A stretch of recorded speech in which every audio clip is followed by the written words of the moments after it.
नमस्कार. चंद्र राशीप्रमाणे कर्क राशींच्या व्यक्तींना मी आता फेब्रुवारी 2024 या महिन्यासाठी मार्गदर्शन करणार आहे. कर्क राशींच्या व्यक्तींना हा महिना जो आहे खूप विविध घडामोडींचा असं दिसून येतो. म्हणजे यामध्ये आज जे तुम्ही विचार करताय ते उद्या काहीतरी वेगळं असेल, उद्याचा विचार परवा वेगळा असेल. अशा घडामोडी कर्क राशींच्या व्यक्तींना या महिन्यात दिसून येतात.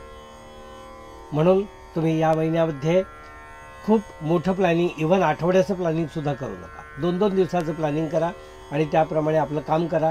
म्हणजे तुम्हाला ह्याच्यामध्ये रिवर्क करण्यामध्ये तुमचा वेळ आणि पैसे वाया जाणार नाही.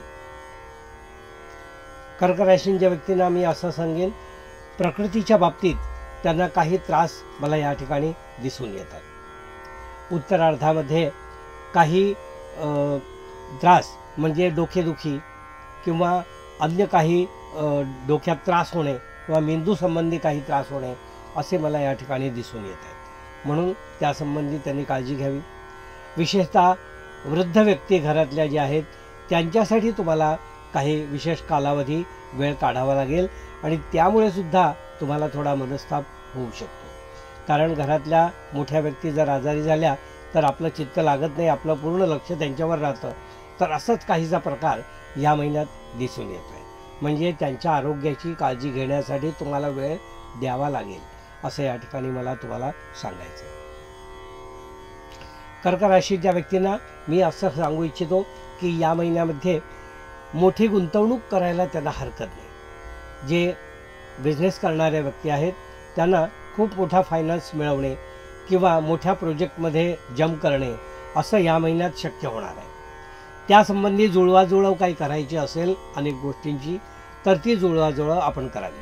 सरकारी कामामधून मदत जर आपल्याला हवी असेल तर त्यासाठी आपण प्रयत्न करावे. म्हणजे या महिन्यात त्या गोष्टी अनुकूल होतील आणि तुम्हाला इतर गोष्टी सुलभ होतील असं या ठिकाणी मी सांगू इच्छितो. ज्या व्यक्ती नोकरी करणाऱ्या आहेत किंवा लघुउद्योजक आहेत किंवा एकट्या दुकट्या व्यक्ती अशा ज्या काही बिझनेस करणाऱ्या व्यक्ती आहेत त्यांना मी असं सांगू इच्छितो की या महिन्यामध्ये आपल्या स्वतःवर पूर्ण विश्वास ठेवा आणि आपलं प्रत्येक काम करा. तर ते तुमचं काम निश्चितपणे फलदायी होणार. त्यामध्ये शंका अजिबात आणू नका.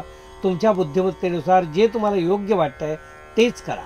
अन्य कोणाचं ऐकून आपलं काम बिघडवू नका असा सल्ला मी या ठिकाणी तुम्हाला देईन. जे नोकरी करणाऱ्या व्यक्ती आहेत त्यांना आपल्या सिनियर्सकडून, आपल्या वरिष्ठांकडून शाबासकी मिळेल आणि तुमची शिफारससुद्धा नोकरीतील प्रमोशनसाठी या महिन्यात होऊ शकते. असा हा अनुकूल महिना नोकरी करणाऱ्यांसाठी मला दिसून येतो. कर्क राशींच्या व्यक्तींना मी असंही सांगू इच्छितो की या महिन्यामध्ये शिक्षण घेणारी जी मंडळी आहेत त्यांनी आपल्या हातातून पैसे थोडे वाचवण्याचा प्रयत्न करा. कारण पालकांनी दिलेले पैसे आहेत, सर्व आपण उडवू नका, खर्च करू नका. सिनेमा किंवा अन्य खाणेपिणे ह्यावर जास्त खर्च करू नका. कारण ते सुद्धा मेहनतीचेच पैसे आहेत.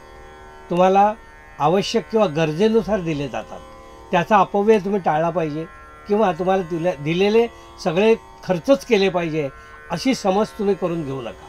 तुम्हाला इमर्जन्सी म्हणून साठी दिलेले पैसे आहेत. तर असा तुमचा कल दिसून येईल या महिन्यात की फालतू खर्च विद्यार्थी करतील असं मला या ठिकाणी दिसून येतं. तर विद्यार्थ्यांनी त्याबद्दल काळजी घ्यावी हे मी मुद्दाम या ठिकाणी तुम्हाला सांगतो आहे. विशेषतः विद्यार्थी मंडळी ग्रुपमध्ये किंवा अन्य त्यांच्या क्लासरूम किंवा अशामध्ये जेव्हा सिनेमा वगैरे असं प्लॅनिंग करतात तेव्हा असा फालतू खर्च होण्याची जास्त शक्यता असते. कर्क राशींच्या व्यक्तींना मी असं सांगू इच्छितो की या महिन्यामध्ये आपल्या घरामध्ये लहान सहान चोरी होण्याची शक्यता उत्तरार्धात दिसून येते.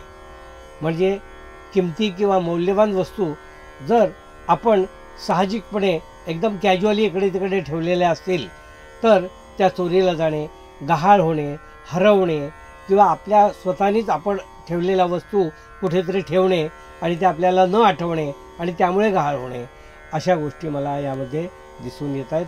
तर आपण सतर्क राहा आणि असा लॉस किंवा नुकसान तुमचं करून घेऊ नका असं मुद्दाम मी कर्क राशीच्या व्यक्तींना या ठिकाणी सांगू इच्छितो.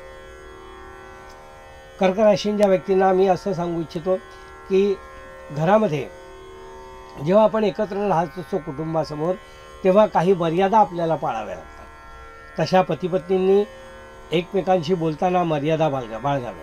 लहान मुलांसमोर कुठल्याही प्रकारचा वादविवाद किंवा तंटा करू नये असा मी सल्ला या ठिकाणी तुम्हाला देतो. कारण ओपिनियन वेगवेगळे असू शकतात, पण जे मुलांसमोर व्यक्त झाले तर त्याचं भांडणात जे परिवर्तन होतं ते मुलांसमोर जर झालं तर एक वेगळी इमेज आपली मुलांसमोर होते आणि त्यात तुमची प्रतिमा खराब होऊ शकते, जे भविष्य काळासाठी मुलांना आणि तुम्हाला वाईट आहे. तर हे मुद्दाम अशा गोष्टी टाळण्याचा तुम्ही प्रयत्न करावा असं या ठिकाणी मी तुम्हाला सांगतो आहे.